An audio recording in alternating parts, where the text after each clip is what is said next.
नमस्कार students. Pearson IIT foundation series से class 10 के नंबर सिस्टम से ये क्वेश्चन मैंने लिया है। ये क्वेश्चन नंबर सिस्टम या रियल नंबर्स जो भी आप बोलें, सीबीएसई क्लास 10 वाले स्टूडेंट के लिए ये रियल नंबर्स में आएगा। 9 क्लास में ये नंबर सिस्टम के नाम से जाना जाता है। कुछ भी हो लेकिन है वही चैप्टर। तो ये क्वेश्चन इस प्रकार से है कि two positive numbers have their HCF 12। तो कोई भी नंबर्स है जिसका एचसीएफ दिया हुआ है और उसका प्रोडक्ट दिया हुआ है 6336। तो हमको ये फाइंड करना है कि ये जो दो नंबर का पेयर है, ये ऐसा कितना पेयर हो सकता है जिसका कि एचसीएफ 12 होगा और प्रोडक्ट 6336 होगा। क्वेश्चन बहुत ज़्यादा टेढ़ा नहीं है लेकिन इतना भी आसान नहीं है। तो इसको देखें कैसे बनता है।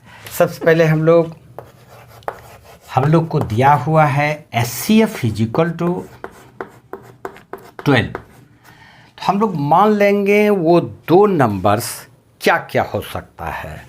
तो मान लेते हैं लेट द टू नंबर्स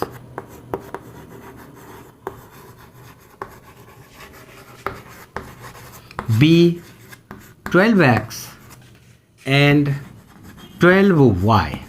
मान लेते हैं वो दो नंबर 12x और 12y है, जहाँ की x और y को प्राइम्स है। x एंड y आर को प्राइम्स।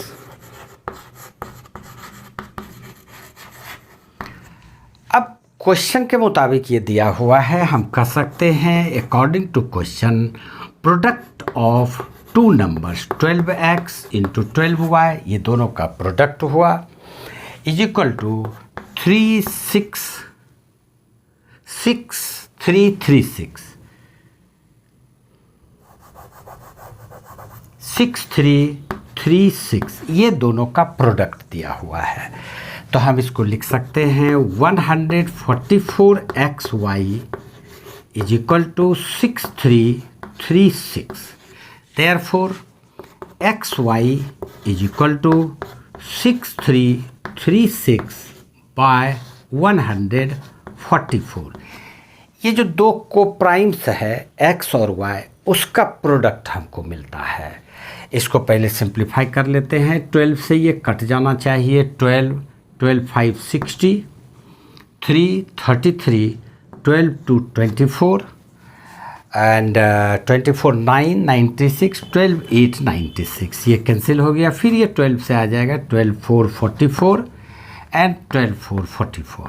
तो ये एक्स वाई का जो प्रोडक्ट है x y is equal to 44 आता है। इसका मतलब है वो दो को प्राइम्स का प्रोडक्ट 44 है।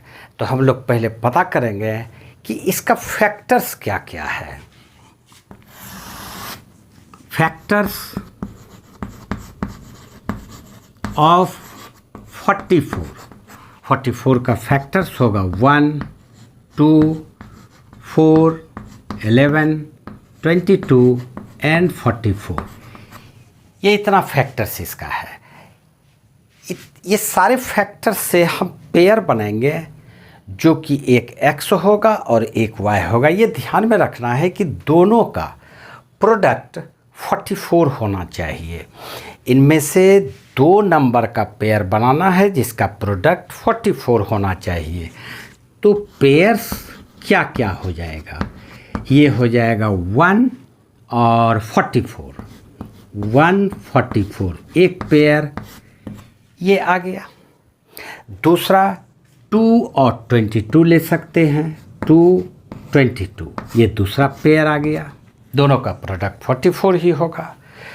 फिर एक ले सकते हैं 4 11, 4 और 11 ये तीसरा पेयर हुआ। 4 इंटू 11 44। इसके बाद कोई पेयर नहीं बनेगा क्योंकि कोई भी अब अगर लेते हैं तो वो 44 से ज़्यादा हो जाएगा। इसका मतलब है कि वो जो दो नंबर्स है उसका जो पेयर बनेगा वो 3 पेयर ही है, लेकिन क्या ये तीनों पेयर सही है ये हमको देखना है। तो देखिए, सबसे पहले हम लोग जो है x और y को कोप्राइम माने हैं। तो कोप्राइम्स इसमें एक तो 1 और 44 सही आ जाएगा, दूसरा 4 और 44 ये भी सही आ जाएगा क्योंकि दोनों का HCF 1 ही होगा। लेकिन 2 और 22 ये नहीं आएगा क्योंकि दोनों का HCF 2 और 22 में 2 आ जाएगा। तो जो पॉसिबल पेयर है, पॉसिबल पेयर्स, ये हमारा 2 हुआ, एक हो जाएगा 144 और दूसरा आ जाएगा 444, 411 सॉरी, ये 2 पेयर है। इसको आप चेक कर सकते हैं। चेक करने के लिए यहाँ पर हम लोग चेक करते हैं, इसको भी देखिए।